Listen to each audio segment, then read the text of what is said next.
Salatullah, salamullah.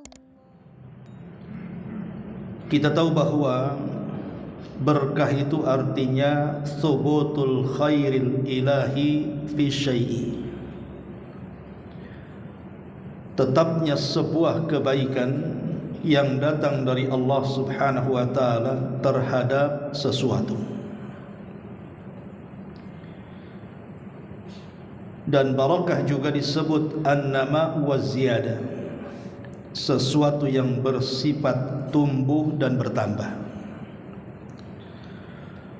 Artinya berkah itu hanya datang dari Allah Subhanahu wa taala. Dan apabila Allah Subhanahu wa taala sudah memberkahi sesuatu, maka akan banyak kebaikan yang mengalir pada sesuatu itu, tumbuh dan berkembang. Dan tidak ada satupun makhluk yang bisa menentukan keberkahan pada makhluk yang lainnya. Jadi yang menentukan ini berkah itu tidak, itu adalah Allah Subhanahu wa taala. Ketika Allah Subhanahu wa taala memberikan keberkahan kepada Rasul, maka berkah yang ada pada diri Nabi sallallahu alaihi wasallam itu anugerah dari Allah. Atau ketika Allah Subhanahu wa taala memberkahi sebuah tempat ataupun waktu ataupun benda-benda tertentu, itu semua adalah anugerah Allah Subhanahu wa taala. Kita tidak boleh mengatakan ini berkah, itu berkah, kecuali Allah yang menentukannya. Karena di masyarakat terkadang ada orang-orang yang mengalap berkah di kuburan-kuburan dan mengatakan kuburan ini penuh dengan berkah, kuburan itu banyak berkahnya, sehingga berbondong-bondong berkunjung ke kuburan ini dan itu dengan dalih ngalap berkah. Padahal berkah itu hanya datang dari Allah Subhanahu wa taala. Allah yang menentukan ini berkah itu tidak. Lah, pertemuan ini atau kali ini kita akan membahas tentang keberkahan Nabi sallallahu alaihi wasallam dan juga umatnya. Pertama kita akan membahas tentang keberkahan Nabi sallallahu alaihi wasallam. Nabi sallallahu alaihi wasallam diberikan atau dianugerahkan oleh Allah Subhanahu wa taala keberkahan yang begitu banyak, bahkan kepada badan dia, kepada pakaiannya, kepada rambutnya, kepada ludahnya, dan seluruh anggota badan Nabi sallallahu alaihi wasallam itu penuh dengan berkah. Kita akan urut dari kelahiran beliau. Saat ibunda Nabi sallallahu alaihi wasallam, Aminah bintu Wahb, sedang mengandung Nabi sallallahu alaihi wasallam, maka Rasul yang ada dalam kandungan ibundanya sudah membawa berkah bagi ibunya. Karena disebutkan dalam sirah sebagaimana disebutkan oleh Imam Ibnu Ishaq dan yang lainnya, bahwa ibunda Nabi sallallahu alaihi wasallam Aminah bintu Wahb ini tidak merasakan apapun dalam kandungannya. Tidak layaknya wanita-wanita yang hamil, terkadang mereka kesusahan untuk berjalan, untuk tidur, untuk makan dan yang semacamnya. Tapi ini seolah-olah tidak merasakan kehamilan. Bahkan saat kelahiran juga penuh dengan berkah, karena Allah Subhanahu wa taala mudahkan kelahirannya dan tidak merasakan sakit layaknya wanita yang sedang melahirkan. Bahkan dijelaskan oleh Imam Ahmad dalam musnadnya bahwa ketika ibundanya melahirkan Nabi sallallahu alaihi wasallam, kharaja ma'ahu nurun adha'a ma bainal masyriqi wal maghrib. Tiba-tiba terpancar sebuah cahaya yang menyinari antara barat dan timur, sampai sinar ini melesat ke istana yang ada di Syam. dan itu menunjukkan keberkahan awal ketika kelahiran Nabi sallallahu alaihi wasallam.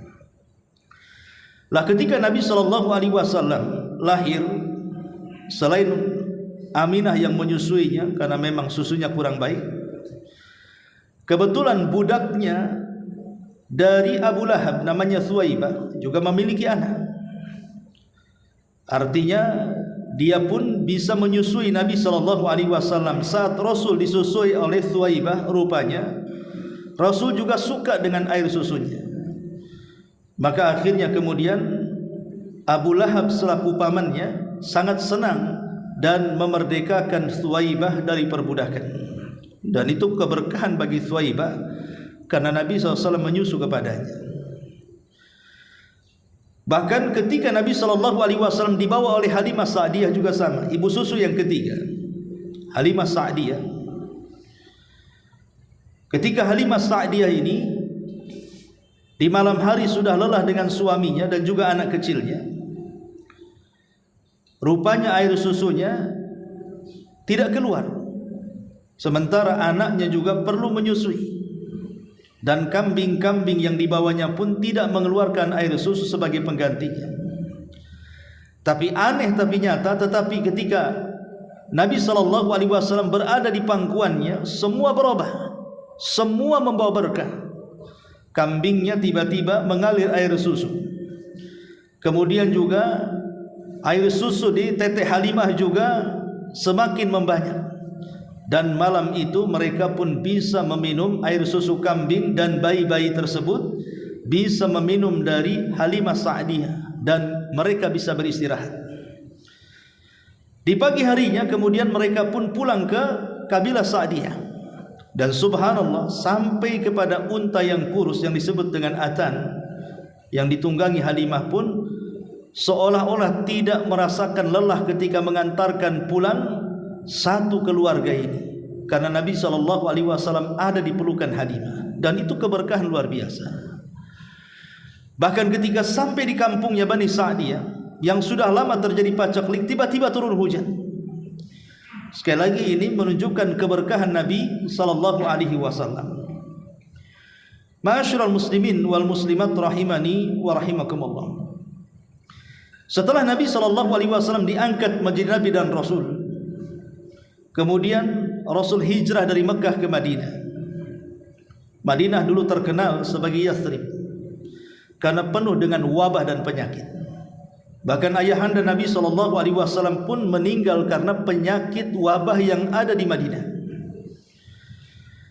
Tetapi anehnya ketika Nabi SAW hijrah ke Madinah, maka wabah itu menghilang.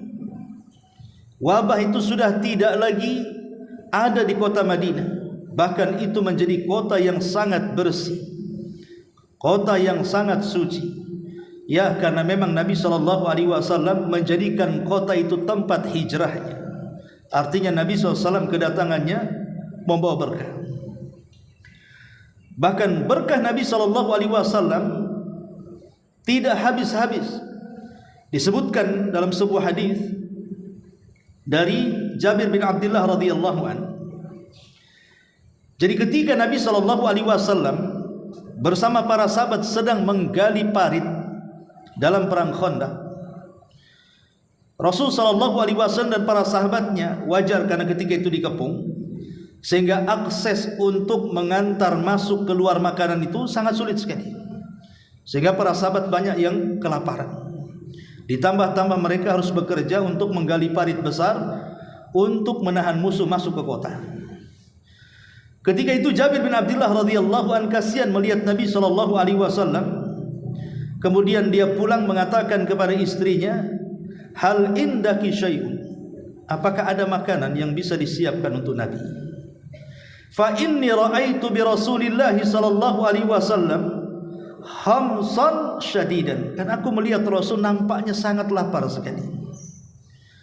Tiba-tiba kemudian istrinya menunjukkan ada sedikit daripada syair gandum.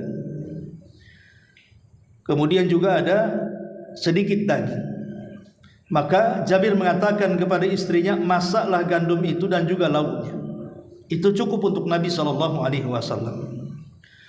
Akhirnya kemudian Jabir mendatangi Rasul, kemudian mengatakan, wahai Rasul, sudikah kau singgah ke rumahku dan makan di sana? Aku lihat engkau sangat sibuk dan kelaparan. Di luar prediksi Jabir, rupanya Nabi SAW berteriak kepada para sahabatnya dan mengatakan, ya ahla Khandaq, inna Jabiran qad sana'a suran fahayyala nabikum. Wahai orang-orang yang menggali parit Khandaq, Jabir mengundang kita makan. Yang menggali parit itu bukan 100-200-an, sementara Jabir hanya menyediakan makan untuk Nabi. Apakah kalang kabut di Jabir itu? Kenapa yang datang banyak kan begitu? Maka Jabir hanya terdiam, kemudian menunggu di rumahnya. Rupanya Rasul sudah datang, banyak para sahabat yang mengikuti belakangnya. Tapi Nabi SAW tiba-tiba mengatakan kepada Jabir, kemarikan tempat makan itu yang ada, yang sudah dimasak gandum itu. Kemudian dengan sengaja Nabi SAW meludahi tempat makan itu dan berdoa keberkahan. Kemudian Nabi SAW mengatakan kepada Jabir bin Abdullah radhiyallahu an agar mengambil makanan itu, kemudian disiapkan di depan dan jangan ditumpahkan, diambil dengan tangan seperti ini. Subhanallah, kata Jabir bin Abdullah, seolah-olah makanan dalam bejana itu tidak pernah habis. Sampai akhirnya bukan hanya 100-200, wahum alfun, jumlah para sahabat yang hadir di situ ada sampai 1000. 1000 para sahabat makan dari makanan itu. Maka Jabir mengatakan, fa'ajibna, sungguh mengherankan. Inilah keberkahan Nabi SAW. Hadis ini dikeluarkan Bukhari Muslim. Lihat bagaimana keberkahan Nabi SAW, dan ini bagian daripada mukjizat, bisa memberi makan 1000 orang dengan makanan yang hanya sedikit.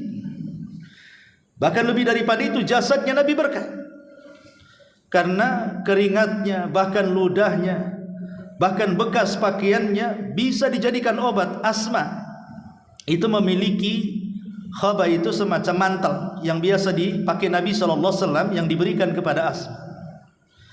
Jadi Asma ini menggunakan mantel Nabi ini. Kalau ada orang sakit, maka orang sakit itu akan diselimuti mantelnya Nabi SAW. Kemudian dengan izin Allah Subhanahu wa taala sembuhlah orang itu. Dan itu berkah sampai kepada mantelnya. Bahkan dalam perang Khaybar, ketika Nabi SAW dikerumuni para sahabat dan semua sahabat menginginkan mereka yang memegang bendera perang, tiba-tiba Rasul mengatakan, aina Ali? Di mana Ali? Maka orang-orang mengatakan, ya Rasul, Ali buta karena penyakit di matanya parah, dia tidak bisa melihat. Maka serahkanlah bendera itu ke yang lainnya. Tapi Rasul mengatakan, aina Ali? Datangkan Ali kemari. Akhirnya kemudian Ali pun didatangkan, dan memang kedua matanya sudah susah untuk dibuka, seolah-olah orang buta. Tiba-tiba Nabi SAW mendekati Ali, kemudian meludahi kedua mata Ali. Maka disebutkan dalam riwayat, fabarika ka'allam yakun, fabari'a ka'allam yakun. Maka Ali pun tiba-tiba sembuh seolah-olah tidak pernah tersentuh dengan penyakit mata. Dan dalam riwayat kata Ali, selepas diludahi kedua mataku, kata Ali, aku tidak pernah tersentuh penyakit itu sampai aku meninggal. Lihat bagaimana berkahnya Nabi, ludahnya Nabi SAW. Bahkan dijelaskan dalam perang atau hari Hudaybiyah, ketika para sahabat Nabi SAW kehausan karena sudah tidak ada bekal air lagi, dan mereka mencari ke sana kemari, air tidak pun kunjung dapat. Akhirnya kemudian mereka melapor kepada Nabi SAW. Lah kebetulan ada sahabat yang sudah membawa tempat-tempat air untuk mencari air ke sana kemari, tapi juga tidak kunjung dapat.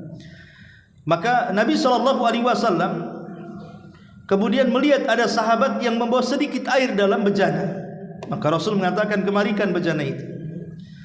Kemudian Nabi SAW tiba-tiba memasukkan tangannya ke dalam bejana itu. Apa yang terjadi? Faja'alal ma' yathuru baina asabihi. Tiba-tiba air keluar dari ujung jemari-jemari Nabi SAW memenuhi bejana itu.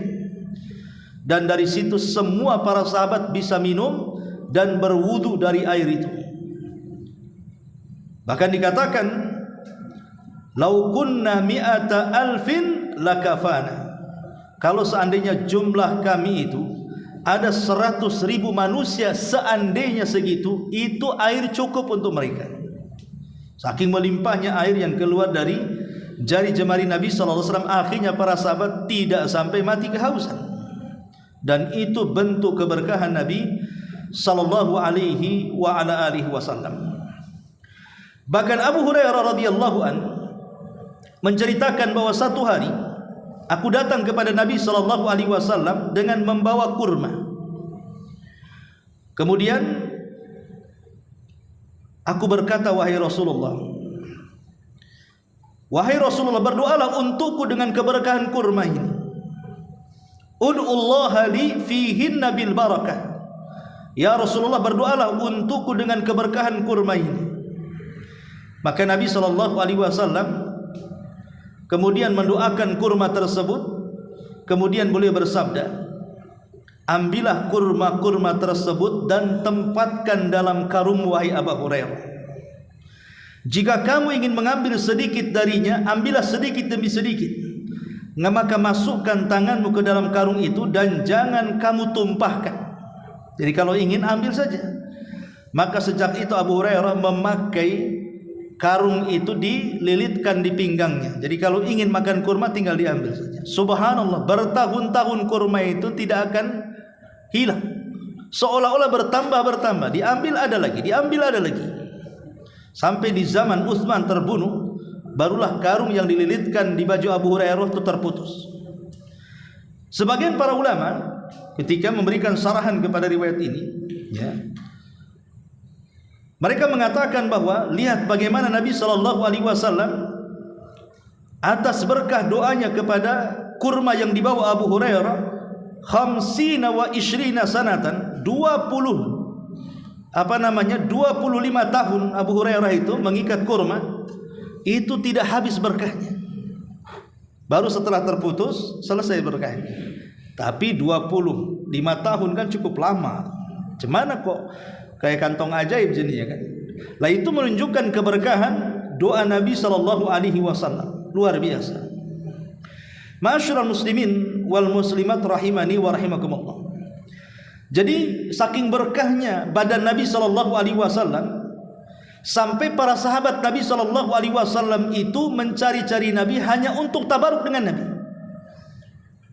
Bahkan kalau Nabi SAW seandainya meludah, di situ ada sahabat, maka ludah Nabi itu akan ditangkap dengan telapak tangannya, kemudian mengusapnya di wajahnya. Itu riwayat Bukhari. Ya. Bahkan dijelaskan kalau Nabi SAW itu sedang berwudu, maka bekas air wudunya itu kadu an yaktatilun, hampir-hampir mereka perang berebut tempat wudu ataupun bekas air wudu Nabi SAW, dan mereka tabaruk dengan air itu. Bahkan Salamah radhiyallahu an, dia tertebas kakinya dalam perang Khaybar, kemudian lukanya tidak sembuh-sembuh, ya, karena tebasan pedang. Di zaman itu kan belum ada perobatan seperti zaman sekarang. Kalau sekarang kan kena luka saja sudah ada obatnya untuk mengeringkan. Di zaman dulu pakai kei, ya, kei itu besi panas, kemudian ditempel di luka, itu panasnya luar biasa dan sakitnya juga luar biasa, sehingga lama sembuhnya. Jadi satu hari akhirnya Nabi SAW bertanya kepada Salamah ini, ya Aba Muslim, ma hadhihi dharbah. Wahai Aba Muslim, kunyah daripada Salamah, ini luka bekas apa di kakimu ini? Kok parah sekali? Maka kemudian dia mengatakan, hadhihi dharbatun asabatni yauma Khaybar. Ya Rasulullah, ini adalah bekas luka pukulan pedang di perang Khaybar. Akhirnya kemudian Nabi SAW hanya meniup-niup 3 kali luka itu, Tiba-tiba kemudian Nabi SAW mengambil bekas air wudunya, kemudian dibilas dan tiba-tiba sembuh. Bahkan lebih daripada itu, ada sahabat yang sedang sakit, sampai sakit ini membuat hilang ingatan. Sebagaimana riwayat Jabir bin Abdullah radhiyallahu anhu yang dikeluarkan Imam Muslim. Akhirnya kemudian Rasul berwudu, lah bekas air wudunya ditumpahkan di kepalanya. Tiba-tiba dia ingat semuanya. Lah ini kan menunjukkan apa? Keberkahan Nabi SAW luar biasa, sampai para sahabat berusaha tabarruk dengan jasad Nabi SAW. Tapi ingat, di zaman sekarang saya lihat di YouTube kadang-kadang seliwar-seliwar gitu kan berita, ada beberapa artis Indonesia katanya punya rambutnya Nabi, punya serbannya Nabi, itu apalah dari peninggalan Nabi. Dari mana mereka dapat coba? Siapa yang ngasih? Apa memang itu betul rambutnya Nabi SAW? Bahkan yang lebih parahnya kadang-kadang dibisniskan pula kan begitu. Yang nyentuh bayar kan, ini parah ini. Lah ini kan kadang-kadang dijadikan sebuah penipuan. Ya memang kita tidak syak lagi rambut Nabi itu pernah berkah. Bahkan Khalid bin Walid radhiyallahu an, ketika perang melawan Romawi itu serbannya jatuh. Jadi Khalid ini ingin meraih serbannya sampai dia harus perang melawan tentara Romawi. Jadi prajuritnya Khalid ini menegur Khalid bin Walid dan mengatakan, "Ya Khalid, engkau berperang karena Allah atau engkau berperang karena serban?" Kata Khalid bin Walid, "Aku berperang karena Allah." "Lah kenapa engkau mati-matian mengambil serban itu?" Maka Khalid mengatakan, "Karena dalam serbanku ada 3 helai rambut Rasul, aku selipkan di situ. Aku takut kemudian rambut terjatuh di tanah musuh, diinjak dan dihinakan." Jadi para sahabat Nabi SAW berusaha mencari berkah kepada Nabi. Tapi sekali lagi, ini khususiah Nabi. Ini khususiah Nabi, tidak berlaku kepada umatnya. Karena sekali lagi berkah itu datang dari Allah. Allah berhak memberikan berkah kepada siapapun, sebagaimana Allah berhak mencabut berkah kepada siapapun. Jadi tidak bisa kemudian hari ini ada orang yang meniru seperti apa yang dilakukan Nabi SAW. Pamannya ada orang yang merasa turunan Nabi, darahnya mengalir di badan dia, konon katanya, darah Nabi mengalir di badan dia. Kemudian dia memberikan tangannya untuk dicium, bahwa tangannya penuh dengan berkah karena bagian daripada zuriyah Nabi. Tidak ada manusia selain Nabi yang badannya berkah. Tidak ada. Kalau hanya salaman menciumnya itu hanya menghormati saja, bukan berarti ada berkahnya di situ. Ma'asyiral muslimin, karena keberkahan Rasul itu tidak diwarisi kepada turunannya. Memang kita dalam akidah ahli sunnah wajib menghormati ahlul bait. Bahkan menghormati ahlul bait bagian daripada ibadah, dan kita dapat pahala. Tetapi Nabi SAW tidak pernah mewarisi berkah kepada anak turunannya, kalau memang itu betul anak turunannya. Ma'asyiral muslimin yang dimuliakan Allah Azza wa Jalla, maka kaidah berkah itu berkah datang dari Allah. Allah yang meletakkan berkah pada sesuatu ataupun kepada apapun atau kepada siapapun, dan Allah berkehendak memberikan berkah atau mencabut berkah kepada sesuatu tadi. Ma'asyiral muslimin yang dimuliakan Allah Subhanahu wa taala, inilah keberkahan Nabi sallallahu alaihi wasallam. Bagaimana pula dengan umatnya? Apakah umat Rasul sallallahu alaihi wasallam juga bisa mendapatkan berkah?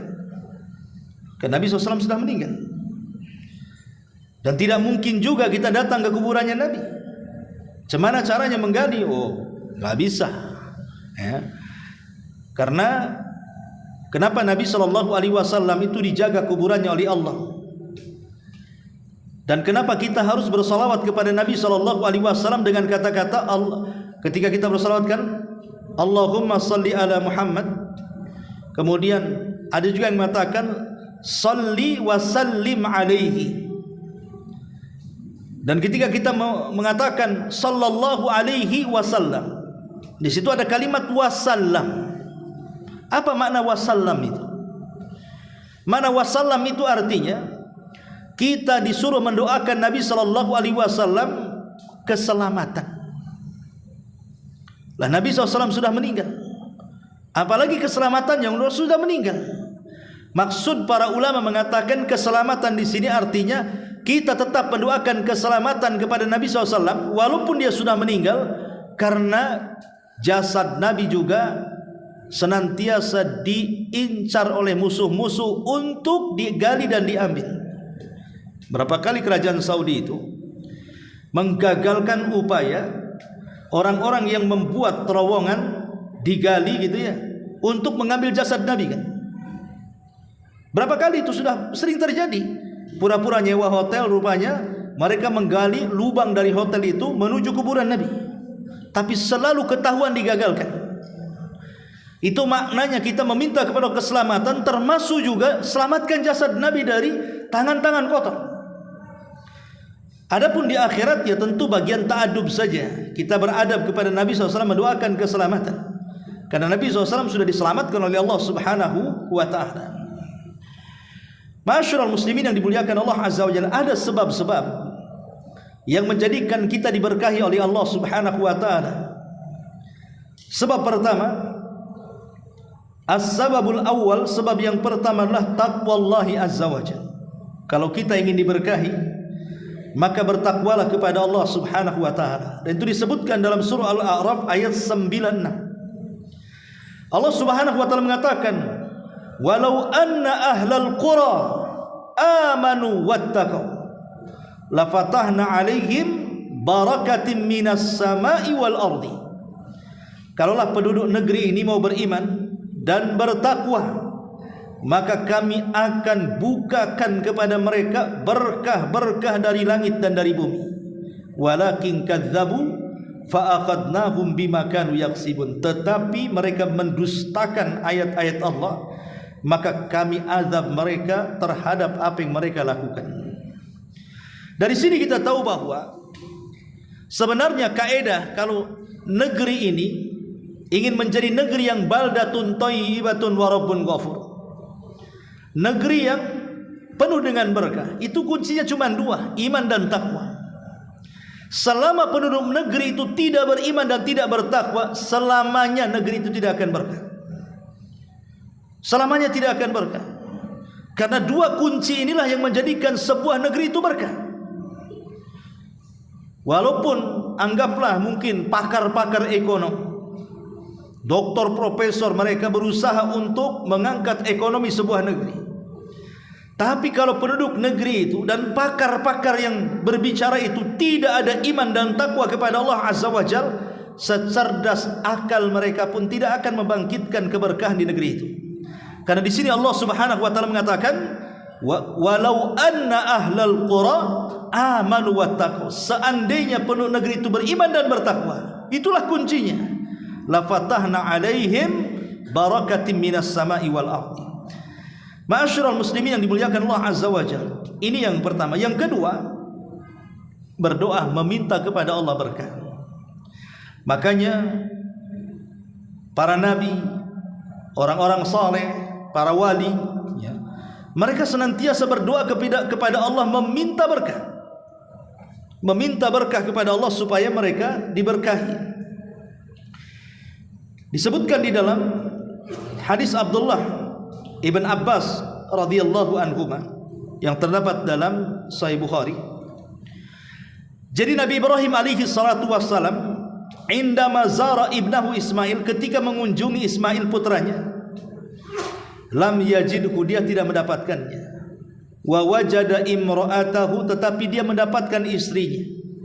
Faqala lah Ibrahim, maka Ibrahim mengatakan kepada istri Ismail, ma ta'amukum wa ma syarabukum, makanan apa yang kalian makan, minuman apa yang kalian minum. Qalat, maka istrinya mengatakan, ta'amunal lahmu wa syarabunal ma'u, adapun makanan kami memakan daging wahai Tuhan, adapun minuman maka kami meminum air tawar, air Zam-Zam. Maka Ibrahim alaihi salatu wasallam mengatakan, Allahumma barik lahum fi ta'amihim wa syarabihim. Ya Allah, berkahilah untuk mereka, maksudnya putra beliau Ismail dan istrinya, kepada makanan-makanan mereka dan minuman-minuman mereka. Sejak itulah maka Mekah diberkahi makanannya dan diberkahi minumannya. Makanya kambing-kambing di Mekah itu penuh dengan berkah, dan air Zam-Zam menjadi air yang berkah sejak didoakan Nabi Ibrahim alaihi salatu wassalam. Lah ketika Nabi sallallahu alaihi wasallam sampai di kota Madinah, maka Nabi sallallahu alaihi wasallam juga mendoakan makanan kota Madinah. Kata Rasul, Allahumma barik lana fi thamarina wa barik lana fi madinatina wa barik lana fi sa'ina wa barik lana fi muddina. Allahumma inna Ibrahim abduka wa khaliluka wa nabiyuka inni abduka wa nabiyuka wa annahu da'aka li Makkah wa ana ad'uka li Madinah bimithli ma da'aka li Makkah wa mithlihi ma'ah. Kata Nabi SAW, maka aku pun mendoakan kota Madinah dengan mengatakan, ya Allah, berkahilah buah-buahan di kota Madinah. Artinya kurma, karena di zaman itu kan makanan pokoknya kurma, tapi di Mekah makanan pokoknya daging. Jadi sejak itulah kurma Madinah menjadi berkah, yang disebut hari ini dengan kurma ajwa namanya. Jadi setiap kurma yang tumbuh di kota Madinah itu disebut ajwa. Kata Nabi SAW, siapa yang makan kurma ajwa 7 butir di pagi hari, maka dia tidak akan terserang sihir dan racun sampai sore hari. Siapa yang makan kurma ajwa 7 butir di sore hari, maka dia tidak akan terkena sihir dan racun sampai di pagi hari. Kurmanya menjadi berkah sampai hari ini. Begitu juga kambing di Mekah menjadi berkah sampai hari ini.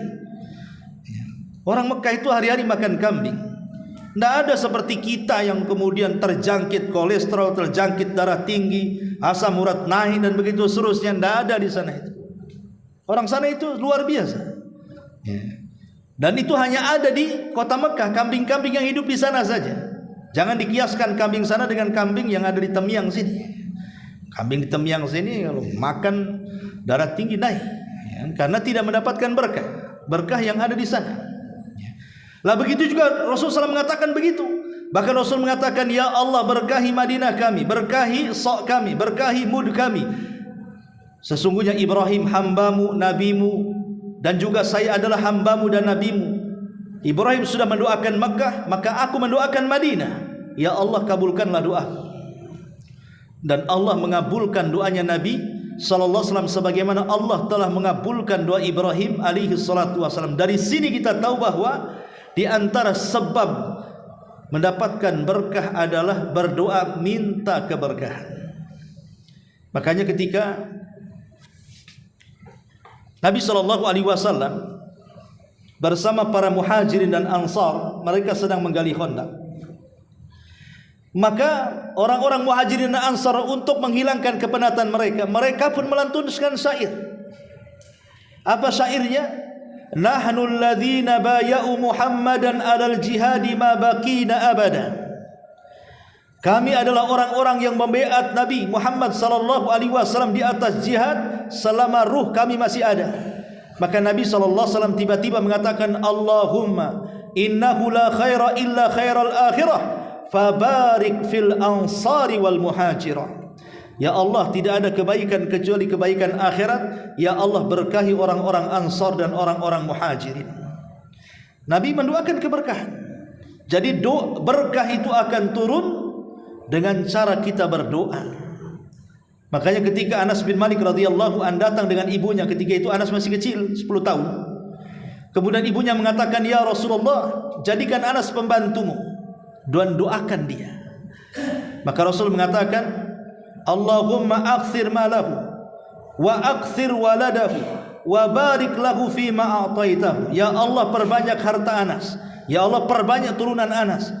Ya Allah, berkahi terhadap apa yang kau beri kepada Anas. Maka sejak doanya Rasul ini, kehidupan Anas semenjak meninggal Rasul menjadi kaya raya dan banyak turunannya. Sampai disebutkan bahwa anak dan cucu dia itu mencapai 100 orang. Jadi anak dia dengan cucunya itu kalau dijumlah itu ada 100 orang, saking banyaknya keluarga Anas bin Malik. Ini tidak lain kan doa Nabi sallallahu alaihi wasallam. Ini yang kedua. Yang ketiga, Akhdul mali min turuqi halalin. Cari harta dengan cara halal. Selama harta dicari dengan tidak halal, maka selama itu tidak akan berkah. Kalau mengambil harta dengan cara halal, insya Allah berkah. Walaupun sedikit berkah. Karena harta yang dimasukkan ke dalam keluarga, walaupun sedikit tapi itu halal, itu memberkah. Hidupnya akan tenang, hidupnya akan senang. Walaupun mungkin secara zahir serba kekurangan, tetapi kebahagiaan itu kan bukan ada pada harta. Kebahagiaan itu ada pada hati. Jadi Allah buat hatinya tenang, sehingga dengan serba kekurangannya, tapi seolah-olah Allah memberikan kecukupan kepada kehidupannya. Tapi sebaliknya, orang yang berusaha mencari harta yang haram pasti akan hilang sedikit demi sedikit. Ya. Sampai ada seseorang bercerita kepada saya itu dapat proyek banyak Ustaz, katanya. Setelah saya dapat proyek banyak, hasilnya ya saya belikan mobil. Karena saya tidak cukup, tapi karena pikir ini hasilnya banyak, saya bisa mencicil mobil. Belilah mobil dengan cara riba. Apa yang terjadi? Akhirnya rumahnya hilang, tanahnya hilang, mobilnya pun hilang. Karena tidak berkah masalahnya. Bahkan usaha dia dijelaskan ke anak itu semua hilang. Dan dia kembali seperti orang susah. Itulah bahayanya riba. Ya. Ma'asyiral muslimin yang dimuliakan Allah Subhanahu wa taala. Bahkan saya itu punya juga kawan di Jakarta itu. Dia pengusaha tambang di Kalimantan. Ya. Awalnya tambang itu kecil-kecilan tapi menghasilkan uang banyak. Ya cukuplah maksudnya. Karena hidup di ibu kota itu kan, apalagi di perumahan elit ya, peluang banyak ya. Tapi Masya Allah, hampir 20 tahun dia hidup nyaman gitu. Tapi karena kerakusan dia bercerita, ada tawaran proyek, tapi masalahnya tidak ada modal lagi. Terpaksa dia hutang bank, riba berbunga. Ya. Tiba-tiba usaha itu tidak jalan. Yang ada hutang numpuk, perusahaan lama dijual, akhirnya bankrupt. Lah ini kan salah satu contoh bagaimana bahaya riba. Ya. Makanya kenapa uang yang haram itu selamanya tidak akan membawa keuntungan. Kalaupun keuntungan itu hanya istidraj, ada waktunya dia akan collect. Makanya kenapa kemudian di sini bahwa kalau ingin berkah, akhdul mali min turuqin halalin. Ambillah harta dengan cara yang halal.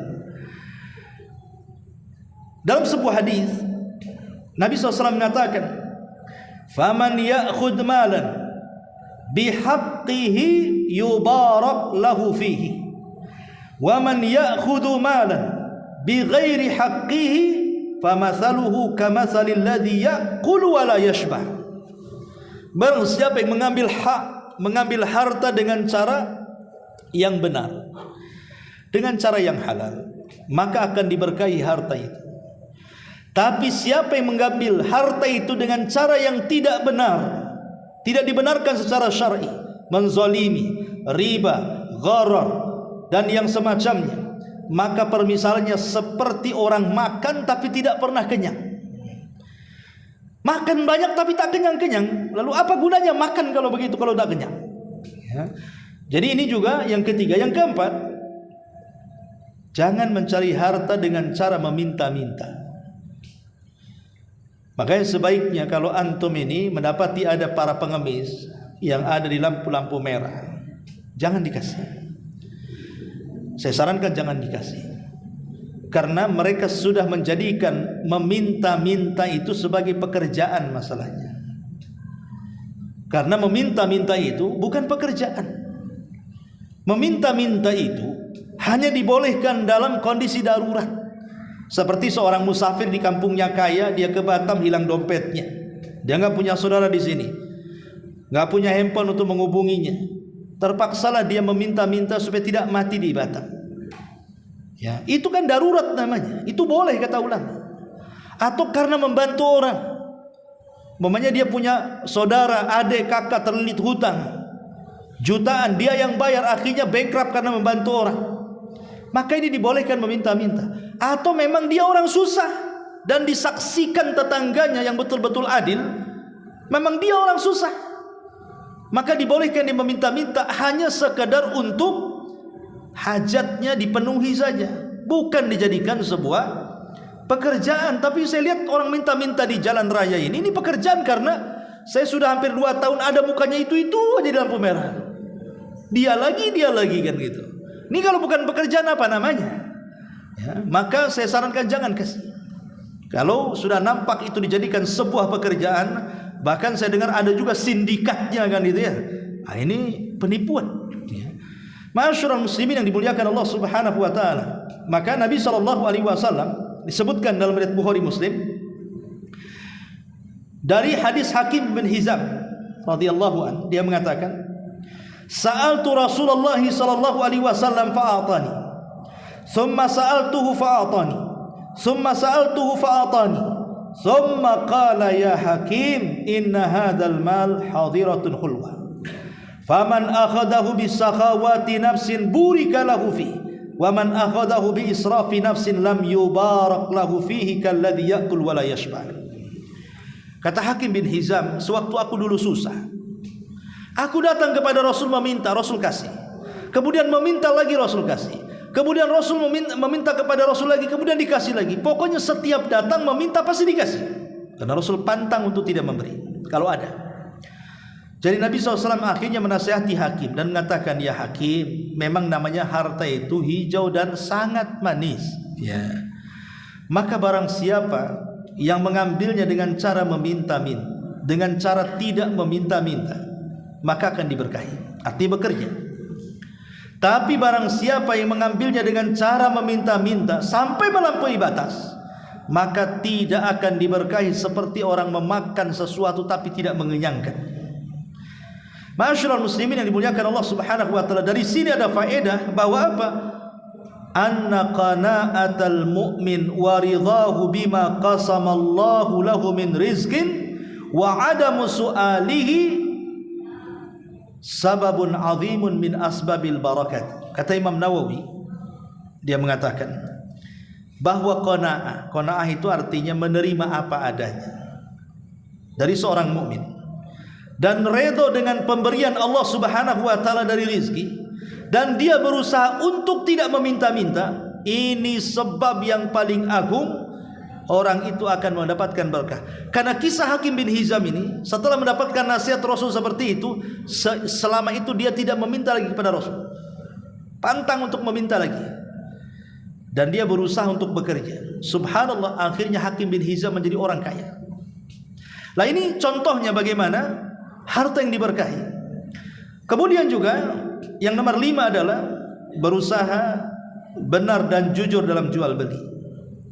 Kata Nabi SAW, al-bayyi'ani bil khiyar ma lam yatafarraqu, fa in sadaqa wa bayyana burika lahuma fi bai'ihima, wa in kadzdzaba wa katama muhiqat barakatu bai'ihima. Orang yang jual beli itu ada khiyar, pilihan, bisa lanjut, bisa membatalkan selama badannya belum berpisah. Maka barang siapa ketika terjadi transaksi, keduanya jujur, keduanya menjelaskan, ini barangnya cacatnya di sini, cacatnya di situ, pokoknya dia jelaskan transparan, tidak ditutup-tutupi, maka Allah akan berkahi perdagangan keduanya. Tapi jika keduanya berbohong, menutup-nutupi barang, menutup-nutupi transaksi, muhiqat barakatu baihima, maka semua berkahnya akan dicabut dari keduanya. Maka jujurlah dalam berdagang, transparan dalam berdagang, karena banyak orang yang tidak jujur. Saya tuh punya kenal maklar jual beli mobil, itu sudah lama itu, sampai sekarang ya, mungkin 10 tahun mungkin dia itu, lebih mungkin ya, dari kenal dulu sampai sekarang dia kerjanya. Ya, tidak ada rumahnya sama sekali, rumahnya tetap nyewa saja ya. Orang awam ma'rufnya. Jadi memang dia terkenal, dia beli mobil nanti dicat dibilang bagus, padahal isinya rongsokan. Ya gimana nipu orang mau kaya ya. Jadi ma'asyiral muslimin yang dimuliakan Allah Azza wa Jalla, lihat ya. Tapi ada juga ustaz tuh nipu-nipu kaya juga, tukang ngemplang tuh, bengkel-bengkel tuh. Iya, kaya, nampak dia ngemplang, Ya, kenapa bengkelnya di situ terus nggak pindah-pindah ke ruko umpamanya kan itu kita bertanya juga kok di situ saja. Oh itu sindikat istidraj, seandainya pun dia kaya itu istidraj saja.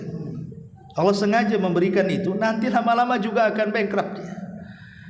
Entah dengan penyakit, entah dengan anak-anaknya bermasalah dan begitu seterusnya.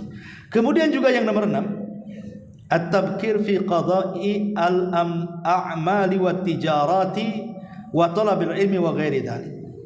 Cobalah jaga waktu di pagi hari. Baik ketika hendak bekerja, hendak berjualan, hendak talabul ilmi, apapun aktivitasnya. Karena Nabi SAW pernah mengatakan dalam sebuah hadis yang dikeluarkan Imam Ahmad dalam musnadnya, Rasul pernah berdoa kepada umatnya, Allahumma barik li ummati fi bukuriha. Ya Allah, berkahi umatku di waktu paginya. Makanya kenapa Nabi SAW kalau menyerang musuh tidak pernah menyerang di siang, di sore atau di malam. Pasti habis subuh dia serang musuh. Kenapa? Karena itu waktu berkah, di mana di situ ada angin soba. Angin itulah yang memberkah. Kata Rasul, nusirtu bis soba wa uhlikatil adu bid dabur. Aku ditolong dengan angin soba, sementara kaum Ad dihancurkan dengan angin sore. Angin soba itu angin membawa kesegaran, membawa pertolongan, membawa kesehatan.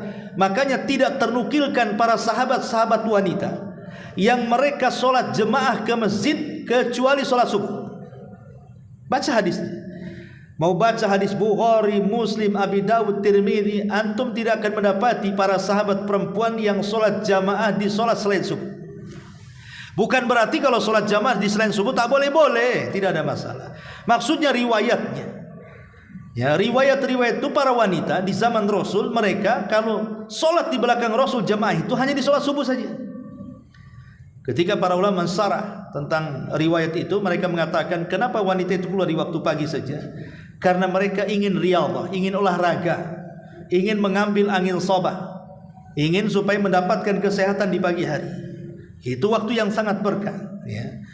Makanya Imam Abdul Qayyim mengatakan orang yang terbiasa tidur selepas subuh, maka tidak akan berkah kehidupannya, tidak akan berkah hartanya, tidak akan berkah keluarganya, dan berkah dicabut dalam kehidupannya. Tetapi kalau seandainya ada kelelahan, malamnya kerja malam, paginya habis subuh tidur, ya kata Syekh bin Baz tidak ada masalah, ya. Maksudnya menjadikan kebiasaan, jadikan kebiasaan pada subuh dia tidur, hilang berkahnya, ya.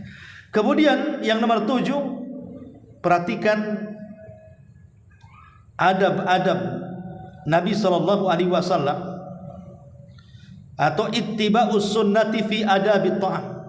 Jadi perhatikan adab-adab makan dengan cara mengikuti sunnah Nabi SAW. Disebutkan dalam hadis, anna ashaban Nabi SAW qalu, ada sebagian sahabat datang kepada Rasul dan berkata, ya Rasulullah, inna na'kul wala nasba. Rasul, kami makan banyak kok tidak kenyang-kenyang ya. Faqala, maka Rasul mengatakan, fala'allakum taftarikun, boleh jadi mungkin kalian berpencar makannya. Qalu na'am, ya.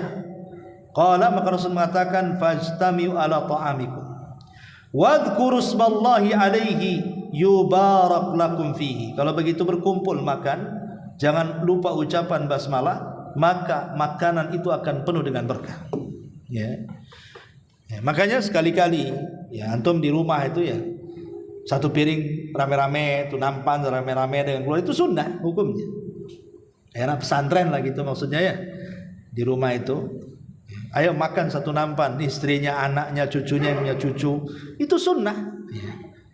Bahkan kata Nabi SAW, kalaupun seandainya habis makan kemudian di tangan ini mungkin ada bekas nasinya, kata Rasul jilat sampai habis.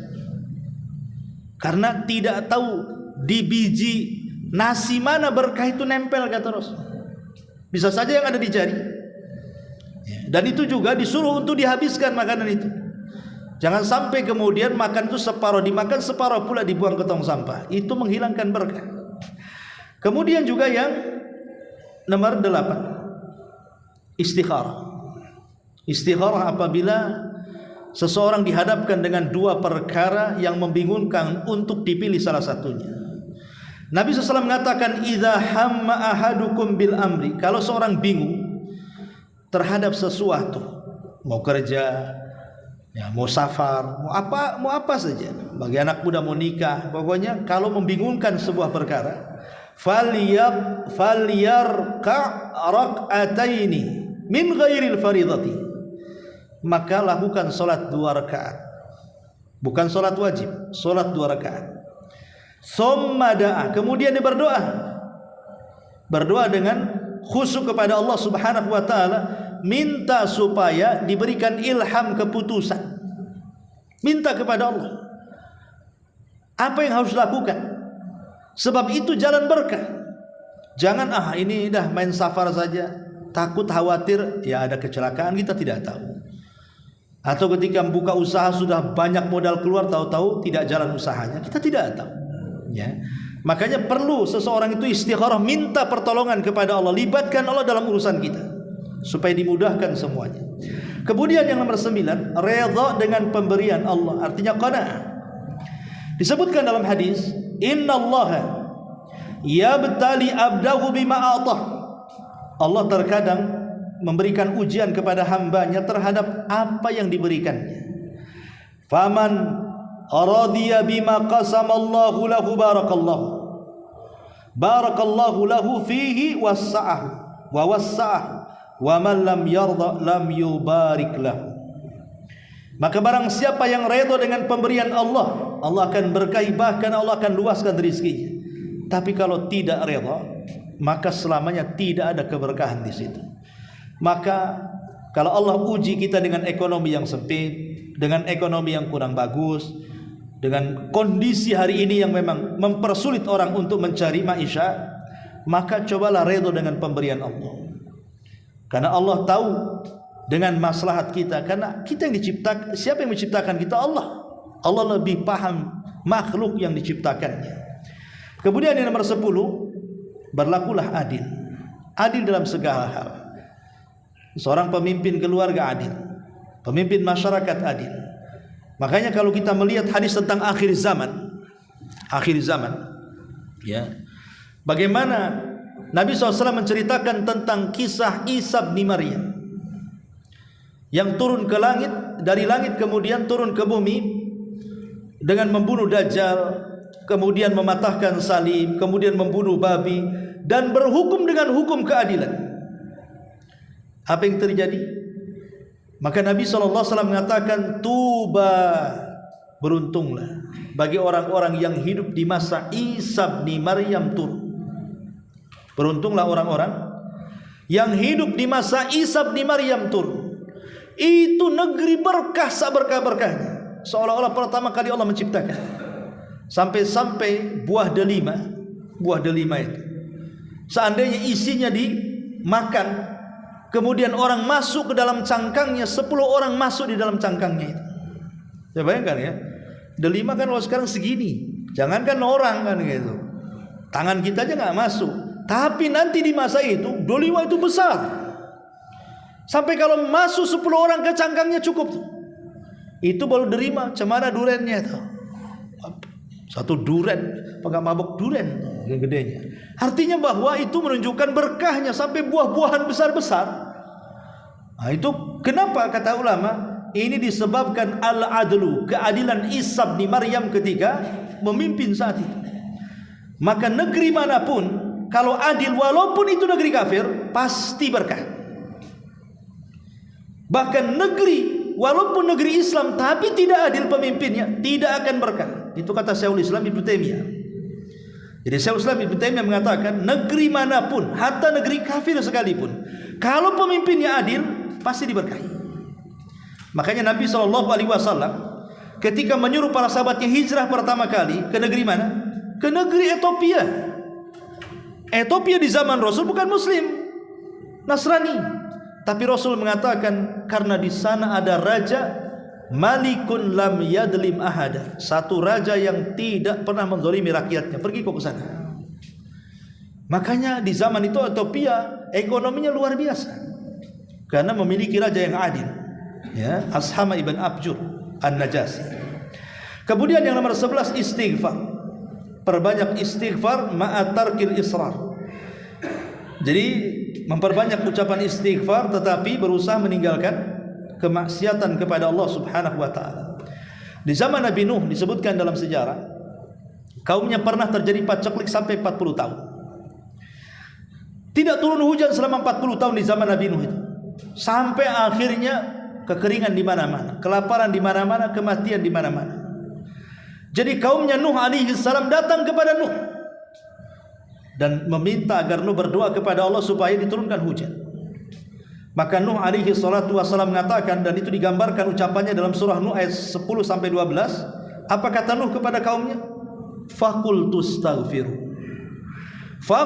astaghfiru rabbakum innahu kana ghaffara yursilis samaa'a 'alaikum midrara wa yumdidkum bi amwalin wa banin wa yaj'al lakum jannatin wa yaj'al lakum anhara ma lakum la tarjuna lillahi waqara wa qad khalaqakum atwara ila akhiril ayat. Nuh berkhutbah di hadapan kaumnya, aku katakan kepada kalian, kalau kalian ingin hujan, banyak-banyak istighfar, karena dia zat yang maha pengampun lagi maha penyayang. Kalau kalian banyak istighfar, kata Nuh, yursilis samaa'a 'alaikum midrara, pasti Allah akan turunkan hujan sederas-derasnya kepada kalian. Cukup sampai di sini tidak? Wa yumdidkum bi amwali wa banin, Allah akan perbanyak harta dan keturunan kalian. Cukup sampai di sini tidak juga? Wa yaj'al lakum jannati wa yaj'al lakum anhara, maka hutan kebun kalian akan subur dan sungai-sungai kalian akan dipenuhi dengan air. Maka dari sini bahwa banyak istighfar itu membawa berkah. Makanya Hasan Al-Basri didatangi 3 manusia yang tiga-tiganya punya kesulitan berbeda. Yang satu mengatakan, ya Imam, saya sudah menikah lama tak kunjung punya anak. Yang satu mengatakan, ya Imam, saya sudah berusaha keras bekerja tapi tetap juga susah. Yang satu mengatakan, ya Imam, desa kami sudah tidak lagi hujan sehingga paceklik di mana-mana. Maka untuk 3 kasus ini, kata Hasan Al-Basri, jawabannya cuma satu: perbanyak istighfar oleh kalian. Kemudian Hasan Al-Basri membacakan suratul Nuh ayat 10 sampai 12 ini. Ini juga salah satu pendatang istighfar. Kemudian juga banyak-banyak bersilaturahim. Karena Rasul mengatakan, man ahabba an yubsata lahu fi rizqi wa yunsa'alahu fi atharihi falyasir rahimah. Barang siapa yang ingin diluaskan rizkinya, dipanjangkan umurnya, perbanyak silaturahim. Jadi silaturahim adalah salah satu yang bisa membawa berkah dalam harta dan dalam umur. Kemudian juga yang terakhir tentu memperbanyak sedekah. Karena Allah yang mengatakan, wa ma anfaqtum min syai'in fahuwa yukhlif wa huwa khairur raziqin. Apapun yang kalian infakkan dari harta kalian pasti Allah ganti. Tapi dengan catatan harus ada thiqah. Harus ada thiqah, artinya keyakinan yang kuat kepada Allah bahwa pasti diganti. Atha ibn Abi Rabah memberikan contoh. Dia bersedekah. Kemudian setelah bersedekah, tiba-tiba selang beberapa waktu setelahnya, tiba-tiba dapat rezeki banyak. Jadi saudaranya setelah mengetahui kenapa Atha ini dibukakan rezekinya, rupanya kuncinya sedekah. Akhirnya dia niru-niru, dia sedekah juga. Setelah dia sedekah, tak kunjung pula hartanya bertambah. Jadi dia tanya sama Atha, sama Imam Atha ini, apa rahasia? Kan sama-sama sedekah dengan nominal yang sama, tapi hartamu makin bertambah, hartaku pula tak bertambah-tambah. Maka Atha mengatakan apa? Dia mengatakan, karena saat aku bersedekah, aku punya keyakinan yang kuat bahwa Allah pasti ganti. Tapi saat engkau bersedekah, engkau tidak punya keyakinan yang kuat karena engkau hanya coba-coba saja. Kau kan coba-coba saja, niru-niru orang sedekah supaya tahu, ya karena coba-coba gak ada keyakinan yang kuat masalahnya. Jadi kalau ingin memang sesuatu itu terjadi, maka yakinkan Allah Subhanahu wa taala bahwa dia yakin itu karena Allah. Makanya penting as-siqatu 'ala Allah itu, menanamkan keyakinan yang kuat kepada Allah itu harus, itu yang disebut dengan tawakal. Jadi tawakal itu artinya i'timadul qalbi 'ala Allah i'timadan zaziman ma'akhdi bil asbab. Jadi tawakal itu artinya menancapkan hati hanya Allah lah sebagai gantungannya. dengan gantungan yang kuat dengan mengambil sebab. Jadi tawakal itu doa, dan mengambil sebab ya tadi sedekah, puasa, sholat dan begitu seterusnya. Nah ini 13 perkara di mana ini juga menarik berkah bagi umatnya.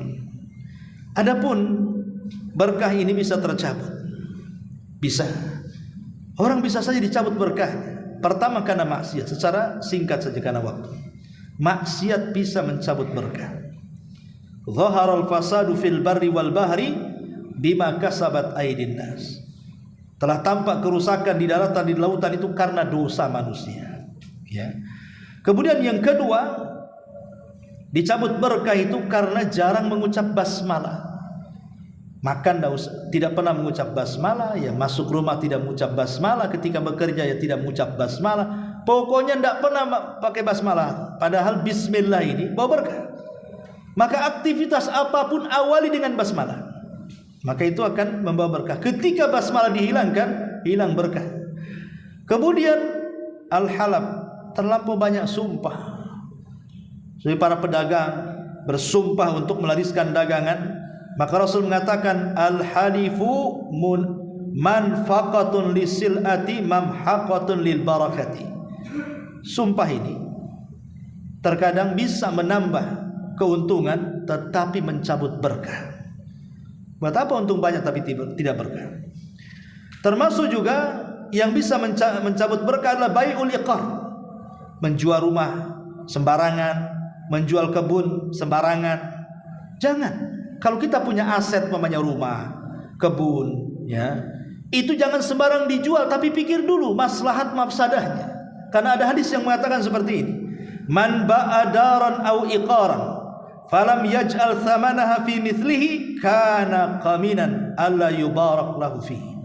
Siapa yang menjual rumah, siapa yang menjual tanah dan tidak sebanding harga dengan isinya, maka selamanya dia tidak akan dapat berkah.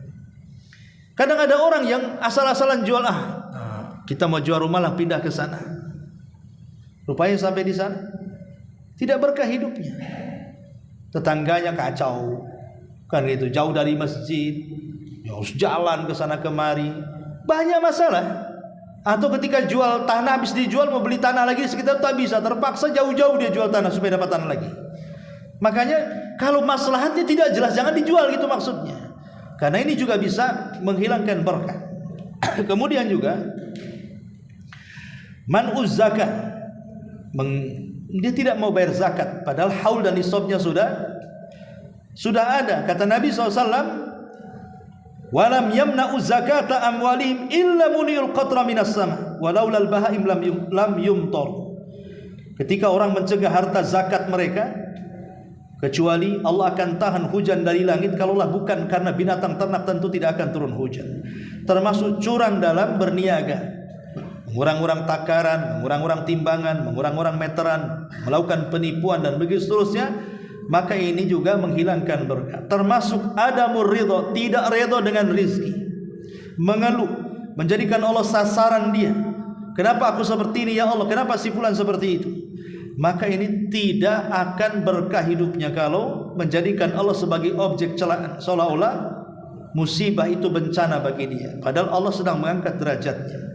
Termasuk makan harta yang haram dalam semua jenisnya, ya, itu juga bisa menghilangkan berkah. Termasuk infak dengan barang-barang yang tidak layak.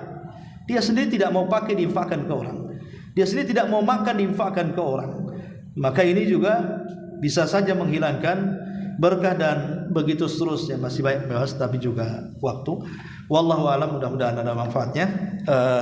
Subhanaka wa bihamdika asyhadu an la ilaha illa anta astaghfiruka wa atubu ilaik. Allahu ta'ala alam. Assalamualaikum warahmatullahi wabarakatuh.